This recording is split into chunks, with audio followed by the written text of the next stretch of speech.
अस्सलाम वालेकुम, welcome back जी। तो हमने लास्ट लेक्चर के अंदर देखा था स्टीरियो केमिस्ट्री के बारे में कि स्टीरियो केमिस्ट्री जो है वो कार्बोहाइड्रेट को स्पेशली जो है मोनोसैकराइड्स को किस तरह से डील करती है। आज हम नेक्स्ट पढ़ने जा रहे हैं। तो आज के लेक्चर के अंदर हमारा जो बेसिक कंसेप्ट होगा, मेन कंसेप्ट होगा, वो ये होगा कि डी और एल फॉर्म क्या है और वो डेक्स्ट्रो रोटेटरी और लिवर रोटेटरी आइसोमर से किस तरह से मुख्तलिफ होती हैं। उसके अलावा जो दूसरा कंसेप्ट होगा वो ये होगा कि जब हमने मोनोसैकराइड्स के कार्बन एटम्स को नंबरिंग देनी है, यानी जब हमने उनकी नंबरिंग स्टार्ट करनी है, तो वो नंबरिंग जो है हम किस तरह से स्टार्ट करेंगे। तो ये दो जो होंगे आज के मेन कंसेप्ट होंगे। तो आइए देखते हैं आगे जो हमारा टॉपिक का नेम है वो है मोनोसैकराइड एंड एसिमेट्रिक कार्बन, कि मोनोसैकराइड और एसिमेट्रिक कार्बन में क्या ताल्लुक है। तो वो सबसे पहले कहता है all the monosaccharides have asymmetric carbon atom except the dihydroxy acetone. Dihydroxy acetone के अलावा बाकी जितने भी आप कह लें कि मोनोसैकराइड्स हैं उनके अंदर जो है वो एसिमेट्रिक कार्बन पाई जाती है। एसिमेट्रिक कार्बन हमने अपने लास्ट लेक्चर के अंदर देखा था, जिसको हमने कायरल कार्बन एटम भी कहा था। तो कौन सी थी कायरल कार्बन एटम? ऐसी कार्बन एटम जिसके चारों जानिब जो है वो डिफरेंट किस्म के सब्स्टिट्यूएंट्स अटैच है। मिसाल के तौर पर यहाँ पर ए, यहाँ पर बी, यहाँ पर आप कह लें डी, इधर अगर जी हो, तो ये सारे के सारे क्या है, मुख्तलिफ किस्म के सब्स्टिट्यूएंट्स हैं, यानी डिफरेंट सब्स्टिट्यूएंट्स हैं। तो जब डिफरेंट सब्स्टिट्यूएंट्स हैं तो ये कार्बन कौन सी होगी? एसिमेट्रिक कार्बन या फिर कायरल कार्बन। तो वो यही कहता है पहले फिक्रे के अंदर कि जितने भी हमारे पास मोनोसैकराइड्स होते हैं उनके अंदर ये वाली कायरल कार्बन एटम जो है वो प्रेजेंट होती है। बस किसकी एक्सेप्शन है यहाँ पर? सिर्फ डाइहाइड्रोक्सी एसीटोन के अलावा। Except the dihydroxy acetone. Dihydroxy acetone हमारे पास क्या है? CH2OH, जो कि एक कीटोन है। कीटो ट्राइओज है। कीटो ट्राइओज से क्या मुराद कि इसके अंदर कीटोनिक फंक्शनल ग्रुप पाया जाता है, और ट्राइओज कहते हैं 3 कार्बन वाले मोनोसैकराइड को। तो ये क्या है? 3 कार्बन वाला मोनोसैकराइड है और इसके अंदर कीटोनिक फंक्शनल ग्रुप है, तो इस वजह से इसको कीटो ट्राइओज का नाम भी दिया जाता है। तो यहाँ पर क्या है, इसके अंदर जो है वो कायरल कार्बन एटम प्रेजेंट नहीं है। कायरल कार्बन एटम कौन सी होती है? जिसके चारों जानिब जो है वो डिफरेंट किस्म के सब्स्टिट्यूएंट्स अटैच होते हैं। तो यहाँ पर देखें, इस वाली जो इसकी दरमियान वाली कार्बन है उसके चारों जानिब जो है वो डिफरेंट किस्म के सब्स्टिट्यूएंट्स अटैच नहीं है, तो इस वजह से इसमें कार्बन एटम प्रेजेंट नहीं है। उसके बाद वो नेक्स्ट कहता है जी the compounds having asymmetric carbon atom, ऐसे कंपाउंड जिनके अंदर एसिमेट्रिक कार्बन एटम होती है या फिर कायरल कार्बन एटम मौजूद होता है, दैट आर ऑप्टिकली एक्टिव। वो क्या होते हैं? ऐसे कंपाउंड जो है ऑप्टिकली एक्टिव होते हैं। ऑप्टिकली एक्टिव से क्या मुराद है? ऑप्टिकली एक्टिव से मुराद ये है कि वो जो है प्लेन पोलराइज्ड लाइट को रोटेट कर सकते हैं। They can either rotate the plane polarised light towards the clockwise direction और they can rotate the plane polarised light in the anti clockwise direction, यानी एंटी क्लॉकवाइज डायरेक्शन में या फिर clockwise direction के अंदर ये क्या कर सकते हैं? प्लेन पोलराइज्ड लाइट को रोटेट कर सकते हैं। मिसाल के तौर पर अगर हम बात करें ग्लाइसर एल्डिहाइड की, ग्लाइसर एल्डिहाइड में क्या होता है? हमारे पास एक कायरल कार्बन एटम मौजूद होता है, C डबल बॉन्ड O, ये एल्डिहाइड फंक्शनल ग्रुप है। उसके अलावा यहाँ पर OH ग्रुप अटैच होता है, इधर जो है वो हाइड्रोजन अटैच होता है और इधर जो है CH2OH मौजूद होता है। तो ये हमारे पास ग्लाइसर एल्डिहाइड का फार्मूला है। तो ग्लाइसर एल्डिहाइड के अंदर क्या होता है? ग्लाइसर एल्डिहाइड में ये जो सेंट्रल कार्बन है इसको हम कहते हैं कायरल कार्बन एटम। ये ग्लाइसर एल्डिहाइड का मॉलिक्यूल है। ग्लाइसर एल्डिहाइड के अंदर ये दरमियान वाला जो कार्बन है ये क्या है? कायरल कार्बन है, या फिर इसको हम एसिमेट्रिक कार्बन कहते हैं। अब ये जो कायरल कार्बन है यही वजह बनता है ऑप्टिकली एक्टिव होने की, यानी ये जो कंपाउंड मोनोसैकराइड ऑप्टिकली एक्टिव किस वजह से होते हैं? Due to the presence of chiral carbon. तो इसके अंदर कितनी कायरल कार्बन मौजूद है? एक कायरल कार्बन मौजूद है, और वो कौन सी है? दरमियान वाली है। तो हमने लास्ट टाइम जब जनरल फार्मूला पढ़ा था हमने वहां पर कहा था कि जितने कायरल कार्बन एटम मौजूद होंगे किसी मॉलिक्यूल के अंदर वो क्या बन जाएगी? 2 की पावर बन जाएगी। तो यहाँ पे 1 है तो 1 क्या हो जाएगी? 2 की पावर बन जाएगी, और ये किसके इक्वल आ जाएगा? 2 के इक्वल। यानी इससे क्या हो रहा है कि ग्लाइसर एल्डिहाइड के 2 जो है वो आइसोमर होते हैं। ग्लाइसर एल्डिहाइड के 2 आइसोमर होते हैं। इस तरह से अगर हमारे पास कोई ऐसा कंपाउंड हो जिसके अंदर 2 कायरल कार्बन एटम मौजूद हो, मिसाल के तौर पर अगर हम इरिथ्रोज की बात करें, इरिथ्रोज के अंदर जो है ये 4 कार्बन कंपाउंड है नंबर 1 तो, और उसके अलावा इसके अंदर जो है 2 कायरल कार्बन एटम प्रेजेंट होते हैं। OH OH H H CH2OH। ये हमारे पास है इरिथ्रोज का फार्मूला। कौन से इरिथ्रोज है ये? डी इरिथ्रोज। इसको हम क्या कहेंगे? डी इरिथ्रोज।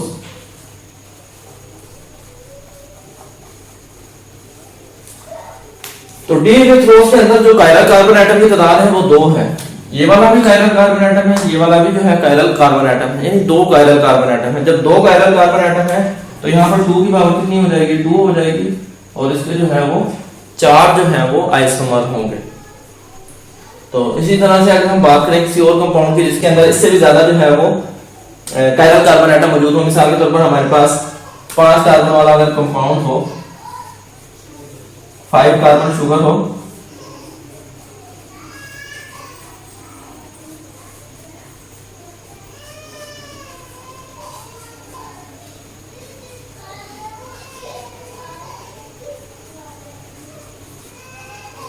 ये हमारे पास जो है राइबोज का फार्मूला है, डी राइबोज। डी राइबोज है ये हमारे पास। और इसके अंदर जो कायरल कार्बन एटम की तादाद है वो 3 है, 1 2 और 3। इसके अंदर ये 3 क्या है? कायरल कार्बन एटम है। तो यहाँ पर इसके लिए क्या आ जाएगा formula? 2 raised power 3 is equal to 8, यानी इसके जो है वो 8 आइसोमर्स होंगे। तो इसी तरह से जितने आप कह लें कि कायरल कार्बन एटम होंगे वो 2 की पावर बनती जाएगी और इसी तरह से आगे जो है हम चलते जाएंगे। The number of chiral carbon atom become the power of 2। जो कायरल कार्बन एटम की तादाद होगी वो 2 की पावर बन जाएंगे। In the same way the number of isomer में इंक्रीज। इसी तरह से जो है इनके आइसोमर्स जो है उनकी तादाद जो है वो बढ़ती जाएगी। उसके बाद नेक्स्ट हम बात कर लेते हैं ये डी इरिथ्रोज क्या है, या फिर अगर हम बात करें यहाँ पे इसका नाम था डी ग्लाइसरल्डिहाइड। इसी तरह से इसका नाम जो है वो डी राइबोज है। अब ये इनके साथ जो कैपिटल डी लग रहा है, इस डी से क्या मुराद होता है? तो पहले तो हम इस चीज को देखते हैं, फिर आगे हम डिस्कस करते हैं।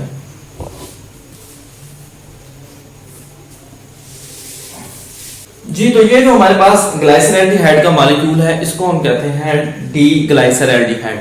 अब डी ग्लाइसरल्डिहाइड इसको हम क्यों कह रहे हैं, क्या वजह है कि हम इसको डी ग्लाइसरल्डिहाइड का नाम दे रहे हैं? ये डी ग्लाइसरल्डिहाइड इस वजह से है क्योंकि इसके अंदर जो कायरल कार्बन एटम प्रेजेंट है, कायरल कार्बन एटम कौन सा है? सेंटर वाला है। इसके अंदर जो OH ग्रुप की पोजीशन है वो राइट जानिब है। जब भी कायरल कार्बन एटम में ग्लाइसरल्डिहाइड के अंदर जब भी कायरल कार्बन एटम के ऊपर OH की पोजीशन जो है वो राइट जानिब होगी तो उसको हम डी फॉर्म कहेंगे। और जब भी जो है ग्लाइसरल्डिहाइड के मॉलिक्यूल के अंदर जो कायरल कार्बन है उसके ऊपर जो है OH की पोजीशन लेफ्ट जानिब में होगी तो उसको हम एल फॉर्म कर देंगे। लेकिन अगर दो से यहाँ पे जो है 2 या 2 से ज्यादा जो है कायरल कार्बन एटम मौजूद हो, जैसे कि हम बात करते हैं राइबोज की, इसके अंदर जो है 3 कायरल कार्बन एटम प्रेजेंट हैं। तो इस तरह के मॉलिक्यूल्स के लिए हम क्या बुलिया लगाएंगे? यहाँ पर तो चलो एक ही कायरल कार्बन एटम था और हमने कह दिया अगर उस कायरल कार्बन एटम पे OH ग्रुप जो है राइट जानिब मौजूद है तो डी फॉर्म है, लेफ्ट जानिब मौजूद है तो एल फॉर्म है। यानी अगर इस OH को हम इस जानिब लगा दें और यहाँ से H जो है वो इस जानिब चला जाए तो ये हमारे पास फॉर्म कौन सी कहलाएगी? एल फॉर्म हो जाएगी। तो फिलहाल ये कौन सी है? डी फॉर्म है। ऐसे मॉलिक्यूल्स जिनके अंदर जो है 2 या 2 से ज्यादा कायरल कार्बन एटम प्रेजेंट होते हैं, दोस molecules which have 2 or more chiral carbon atom, we have to look upon the lowermost chiral carbon atom। हमने जो है lowermost chiral carbon atom की तरफ देखना है to decide whether this form is the L form or D form। ये decide करने के लिए कि आया कि ये फॉर्म जो है D फॉर्म है या फिर L फॉर्म है, तो हम कैसे डिसाइड करेंगे? Lower most chiral carbon atom को देखेंगे। अब ये lower most chiral carbon atom कैसे डिसाइड होगी? सबसे पहले जो है हमने कार्बन एटम्स को नंबरिंग देनी है। क्या करेंगे? जितने भी कार्बन एटम्स होंगे मॉलिक्यूल के अंदर, मोनोसैकेराइड के अंदर, उनको हमने क्या करना है? सबसे पहले नंबर असाइन करने हैं। First of all we have to assign the numbers to the carbon atoms that are present in the monosaccharide molecule. एक मोनोसैकेराइड के मॉलिक्यूल के अंदर जो कार्बन एटम्स होंगे उनको सबसे पहले हमने नंबरिंग देनी है। अब नंबरिंग स्टार्ट कहां से करनी है, किस एंड से करनी है? फिर ये मसला आ जाता है। The numbering will be start from that end of the molecule which is near to the carbonyl carbon, जो कि क्या होगा? कार्बोनाइल कार्बन के करीब होगा। और we can say that the numbering will be start from that end of the molecule which is nearer to the functional group, जो कि क्या होगा? फंक्शनल ग्रुप के करीब होगा। उस कार्बन से हमने क्या करनी है? उस एंड से जो है नंबरिंग स्टार्ट करनी है। तो यहाँ पे देखिए फंक्शनल ग्रुप कहां पर अटैच है? यहाँ पर अटैच है। तो इस वाले हमने क्या करना है, कॉर्नर से इस वाले एंड से जो है वो नंबरिंग स्टार्ट करनी है कार्बन एटम की। तो आइए पहले नंबरिंग करते हैं। यहाँ पर 1 2 3 4 एंड 5 कार्बन एटम यहाँ पर प्रेजेंट है जी। तो हमने पहले सबसे पहले क्या किया, इनको नंबर असाइन करने हैं। तो यानी हमारा पहला काम क्या होगा, पहला काम हमारा जो है we have to assign the number, assigning number. पहले हमने क्या करना है, नंबर असाइन करना है to the carbon atoms, carbon atom को। उसके बाद दूसरा हमारा काम क्या है, we have to look upon the chiral carbon atom. हमने देखना है इसके अंदर कायरल कार्बन एटम कौन से हैं। तो इसमें कितने हैं, 1 2 3 कायरल कार्बन एटम मौजूद हैं। तो दूसरा हमारा काम जो है we have to look the chiral carbon atom और एसिमेट्रिक कार्बन। यानी हमने क्या देखना है, दूसरे नंबर पर कायरल कार्बन एटम्स को देखना है। तो कितने हैं, 1 2 3 कायरल कार्बन एटम है, यानी एसिमेट्रिक कार्बन इसके अंदर 3 है। फिर नेक्स्ट मसला क्या होता है, नेक्स्ट मसला होता है we have to look upon the position of OH group. हमने क्या करना है, पोजीशन देखनी है OH ग्रुप की, पोजीशन ऑफ OH ग्रुप।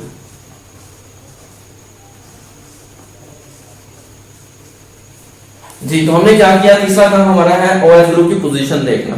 अब किस कार्बन पर देखना, ये सबसे इंपॉर्टेंट है। We have to look the position of OH group on which carbon, it is very important. यानी किस कार्बन के ऊपर हमने पोजीशन देखनी है OH ग्रुप की, ये बहुत ज्यादा इंपॉर्टेंट है। We have to look the position of OH group on the lower most chiral carbon atom. जो lower most chiral carbon atom होगी उसमें हमने क्या देखना है, OH ग्रुप की पोजीशन को देखना है। तो यहाँ पे लोअर मोस्ट कार्बन एटम कौन सी है, अगर हम लोअर मोस्ट कार्बन एटम की बात करें तो लोअर मोस्ट कार्बन एटम तो कार्बन नंबर 5 है। But if we talk about the lower most chiral carbon atom, लेकिन जब हम बात करेंगे lower most chiral carbon atom की, तो lower most chiral carbon atom जो है वो कौन सी है, carbon number 4। Carbon number 4 is the lower most chiral carbon atom. Carbon number 4 जो है वो lower most chiral carbon atom है। तो हम इस पर क्या देखेंगे, we have to look the position of OH group on the lower most chiral carbon atom.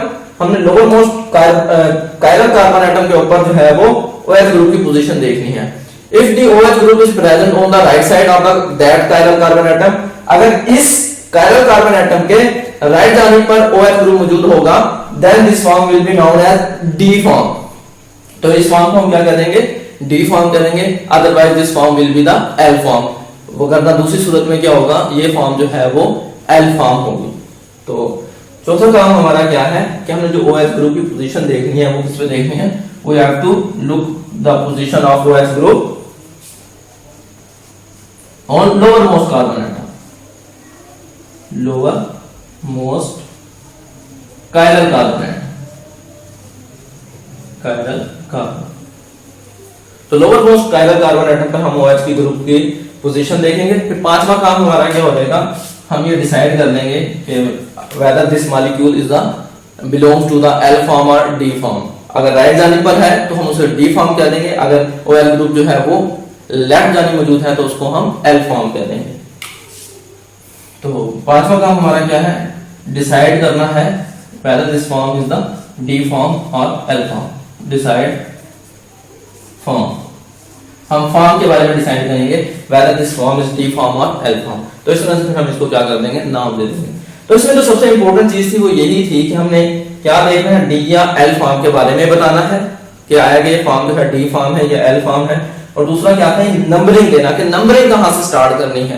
तो ये दो थे मेन कांसेप्ट आपके इस टॉपिक के अंदर। अब तो नेक्स्ट हम देखेंगे मजीद जो है एल्डोपेंटोसिस के बारे में और एल्डोहेक्सोसिस के बारे में कि एल्डोपेंटोसिस जो है उनके आगे किस तरह के डी फॉर्म वाले आइसोमर्स हैं, और इसी तरह से एल्डोहेक्सोसिस के जो है डी फॉर्म वाले जितने भी उनके आइसोमर्स हैं वो देखेंगे।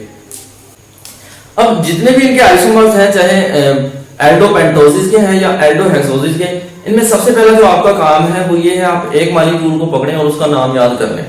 अगर आपको एक मॉलिक्यूल का नाम याद है, बाकियों के नाम जो है आप खुद ब खुद असाइन कर सकते हैं। अक्सर बच्चों को जो है वो यहाँ पर मुश्किलात का सामना करना पड़ता है कि किस तरह से जो है इनको इतने ज्यादा नामों को किस तरह से याद करना है। तो नाम याद करने का जो सबसे आसान तरीका है वो ये है, आप किसी एक मॉलिक्यूल की जो है वो एक मॉलिक्यूल के अंदर जो है वो पोजीशनिंग याद कर लें, जितने भी OH ग्रुप की पोजीशन है। उसके बाद ये देख लें एल्डिहाइड ग्रुप है या कीटो ग्रुप है। उसके बाद से जो है आप इसी तरह से आगे सिर्फ आपने एक एक कार्बन के ऊपर जो है वो OH ग्रुप की पोजीशन को जो है वो तब्दील करते जाना है और फिर आगे जो है उनके नाम तब्दील होते रहेंगे। देखते हैं यहाँ पर, देखें पहले मैं कुछ बनाता हूँ। हमने कहा कि जो हमारे पास एल्डोपेंटोसिस हैं उनके अंदर 3 कायरल कार्बन एटम मौजूद होते हैं। अब हमने क्या देखेंगे, डी फॉर्म देखेंगे, तो डी फॉर्म के अंदर सिर्फ 2 कायरल कार्बन के ऊपर जो है पोजीशन चेंज होगी OH ग्रुप की, बाकी सेम रहेगी। तो पहले देखें, मैं आपको बताता हूँ। सबसे पहले आपने क्या करना है, क्योंकि हम एल्डोपेंटोसिस के बारे में पढ़ रहे हैं। Aldopentoses are those monosaccharides are those sugar which have 5 carbon atoms, जिनके अंदर 5 कार्बन एटम्स होते हैं, and they have aldehyde functional group, और उनके अंदर जो है वो एल्डिहाइड फंक्शनल ग्रुप मौजूद होता है। तो सबसे पहले आपने क्या करना है, सबसे पहले आपने जो है 5 कार्बन एटम ड्रा करने हैं, 1 2 3 4 and 5. Then you have to put the functional group, aldehyde functional group. The last carbon is always same in all the aldehydic molecule. यहाँ पे जितने भी एल्डिहाइड मॉलिक्यूल का फिलहाल जिक्र हो रहा है एल्डोपेंटोसिस के अंदर या एल्डोहेक्सोसिस के अंदर, उनका जो लास्ट कार्बन एटम है वो क्या है, सिमिलर है सबका। इसी तरह से जब हम डी फॉर्म की बात करते हैं, तो डी फॉर्म के अंदर जो सेकंड लास्ट कार्बन है, यानी जो lower most chiral carbon atom है, उसके ऊपर जो पोजीशन है OH और H ग्रुप की, वो भी क्या होती है, फिक्स होती है। यानी ये 3 कार्बन क्या है, सेम रहेंगे सबके अंदर। बाकी 2 के ऊपर जो है वो OH ग्रुप की पोजीशनिंग जो है वो तब्दील होगी। अब इस मॉलिक्यूल में अगर हमारे पास क्या हो, OH हो राइट जानिब, यहाँ पे भी OH हो राइट जानिब, तो H कहां पर होगा, लेफ्ट जानिब मौजूद होगा, जाहिर बात है। तो ये हमारे पास जो मॉलिक्यूल बन जाएगा, इसको हम कहते हैं राइबोज। अब ये कौन सा राइबोज है, ये आप लोगों ने सोचना है, पहले सोचें। सबसे पहले हमने क्या करना है, इसका जो है इसमें नंबरिंग देनी है। नंबरिंग प्रोवाइड करने के बाद जो है हम देखेंगे इसके अंदर कायरल कार्बन एटम कितने हैं। कायरल कार्बन एटम डिसाइड करने के बाद lower most chiral carbon atom देखेंगे। Lower most chiral carbon atom के ऊपर फिर हम क्या देखेंगे, OH ग्रुप की पोजीशन देखेंगे। उसके बाद जो है हम उसको बताएंगे ये डी फॉर्म है या फिर एल फॉर्म है। तो देखिए इसका जो lower most chiral carbon atom है, उसमें OH ग्रुप की जो पोजीशन है वो क्या है, राइट जानिब है। तो जब राइट जानिब है तो ये कौन सी फॉर्म है, डी फॉर्म है। अब ये कौन सा मॉलिक्यूल है, ये है राइबोज का मॉलिक्यूल, तो इसको हम क्या कह देंगे, डी राइबोज।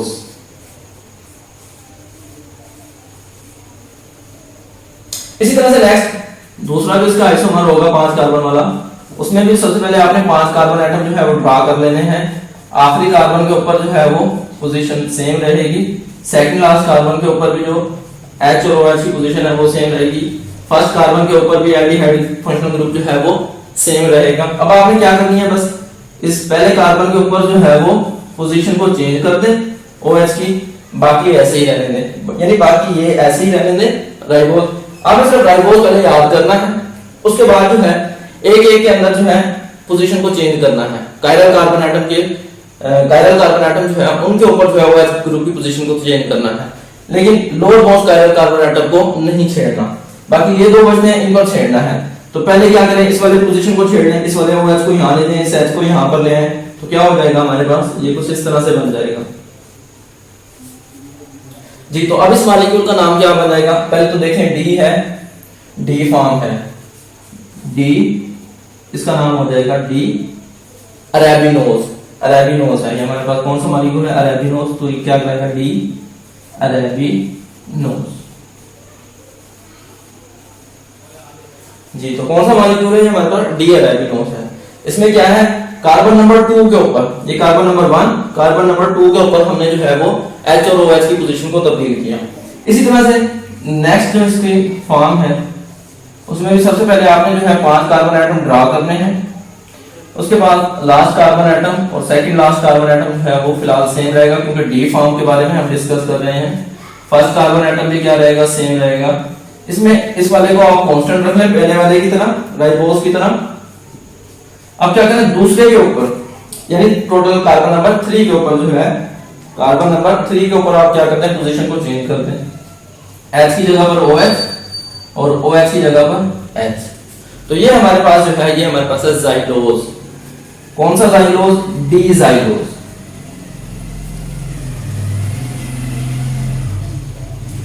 जी। तो कौन सा जाइलोज है, ये डीजाइलोज। डीजाइलोज क्यों है?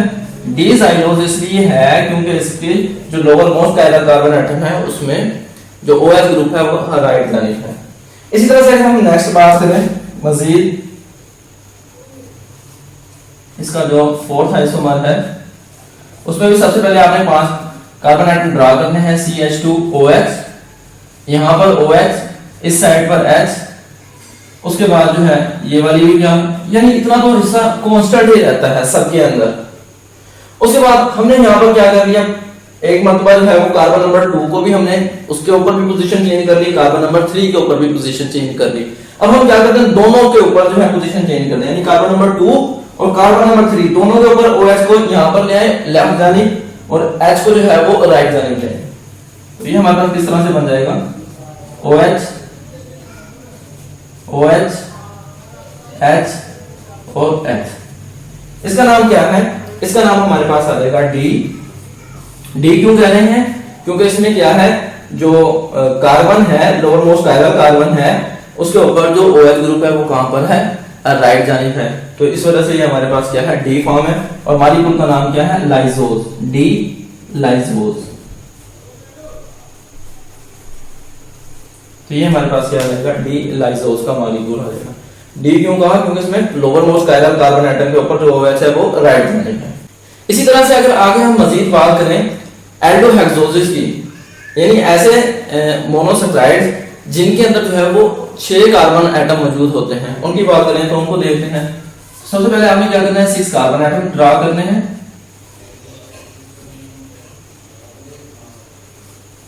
इसको रेज करने पहले, यहां तक तो उम्मीद है स्टूडेंट्स आपको समझ आ गई होगी।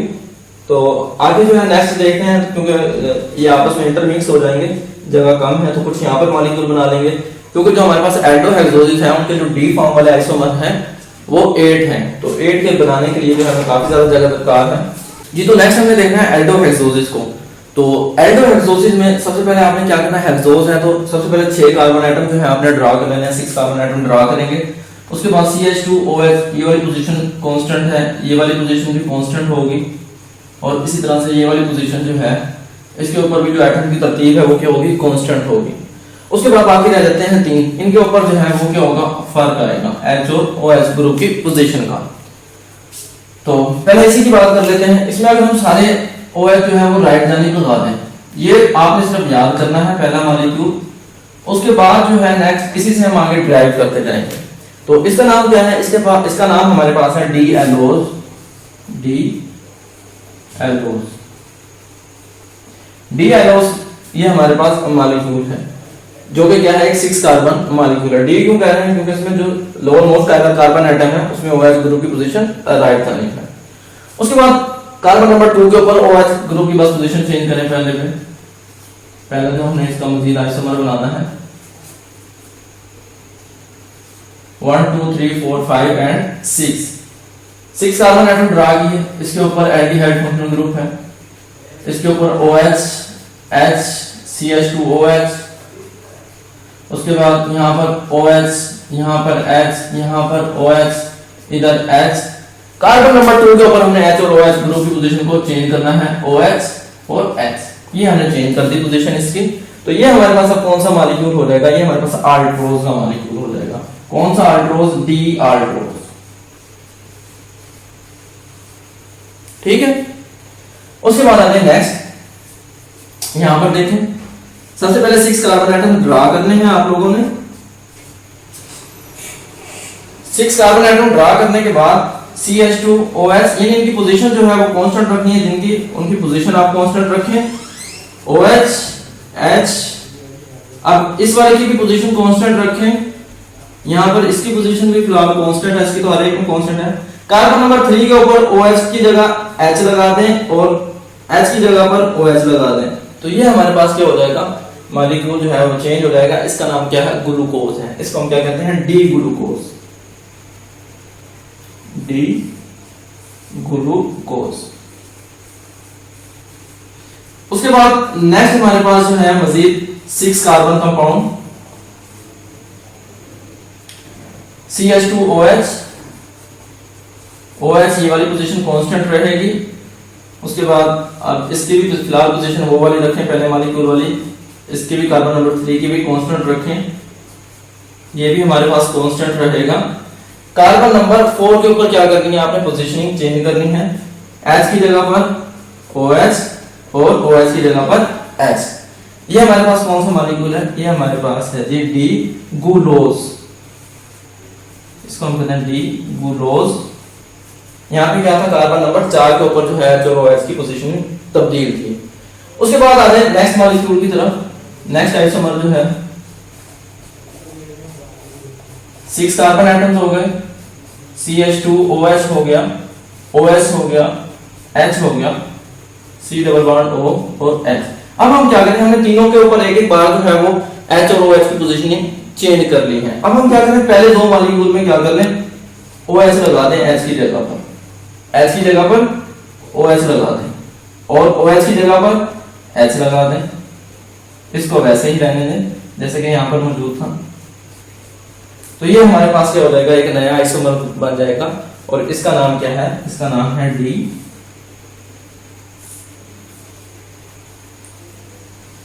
मैनोस, MANOS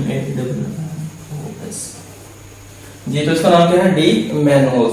तो ये हमारे पास क्या है, डी मैनोस का मॉलिक्यूल है, ये हमारे पास मैनोस शुगर है। उसके बाद नेक्स्ट जो है इसका आइसोमर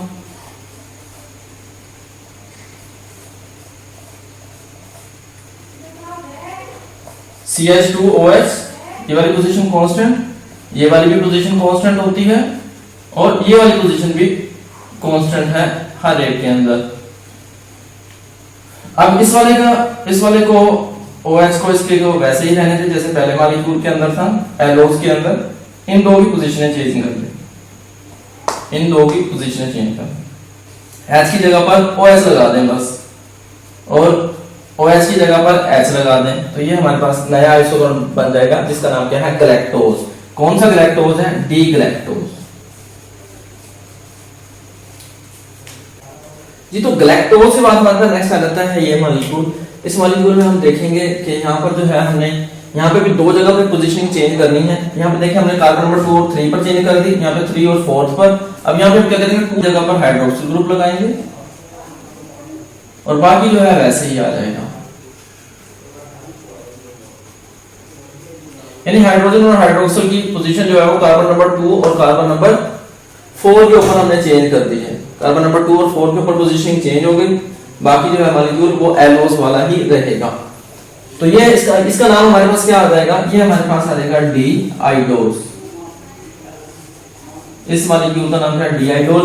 डी क्यों लगा रहे हैं, DCA लगा रहे हैं क्योंकि इसका जो लोअर मोस्ट कार्बन एटम है उसमें OH की पोजीशन राइट जानिब है।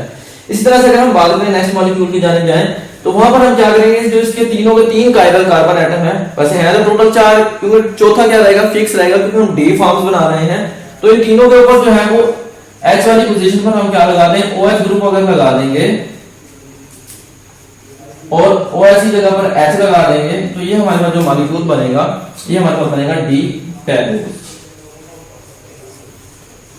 तो ये क्या है, डी टैलोज मॉलिक्यूल है। तो इस तरह से जो है आप आसानी से याद कर सकते हैं ये सारे के सारे जितने भी हमारे पास एल्डोहेक्सोसिस है उनकी फॉर्म्स को। तो एल्डोहेक्सोसिस आप सिर्फ एक याद करें, पहले वाला मॉलिक्यूल एलोस, डी एलोस अगर आपने याद कर लिया है, उसके बाद वाली सारी की सारी फॉर्म्स जो है वो आप बना सकते हैं।